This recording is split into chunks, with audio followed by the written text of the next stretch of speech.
about 6 months ago, I was just kind of scrolling through the SPCA website, as I quite often did, just because, you know, I always wanted a dog, but I didn't know, and I always was very sure I wanted a rescue. And I came across Toru with his 3 little legs, and there was some gorgeous pictures on there, and I was just like, I think he might be the one. So I reached out, and I went to see him a couple of weeks later, and we got on like a house on fire. And the thing was, Indy had asked me earlier, if I get a dog, auntie, will you help? Because I wasn't ready to get a dog. Like, you know, I wasn't ready to have a full-time dog anymore, and so I thought, yeah, I could be a part-time, I could be an auntie to a dog and help out.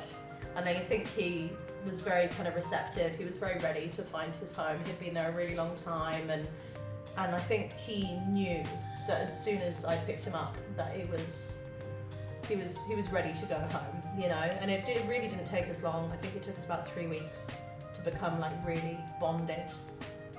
He's very people orientated, so I think he was definitely ready to be family home thing, you know. Yeah, like, absolutely. and my space. He was originally called Rudder, but we changed it to Toru because Toru is 3 in Te Reo.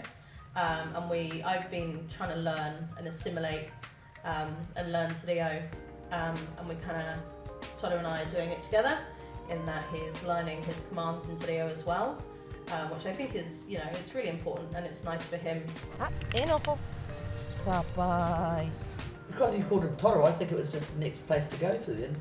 And we keep the commands simple. It's like hari mai, which is come, taiho, wait, so the same thing. Yeah, inoho, sit. Yeah, I just think it's important that I learn it, but it's nice that we can learn it together and go on this little kind of educational journey together, and we're learning as we train as well. It's been amazing, genuinely. Like, I have reservations at first, and I was a little bit worried because I was like, you know, I'm a student, I work, how is this dog going to be able to fit into my life? And then I sat down and I made plans, and I worked out how and when, you know, he could be at auntie's, or he could be with me, or he could even come to work with me and stuff. And I realised that I was just had to jump in the deep end, you know, and get it. And he honestly has fit in like a little missing jigsaw piece, hasn't he? He's just such a wonderful, patient, snuggly little man.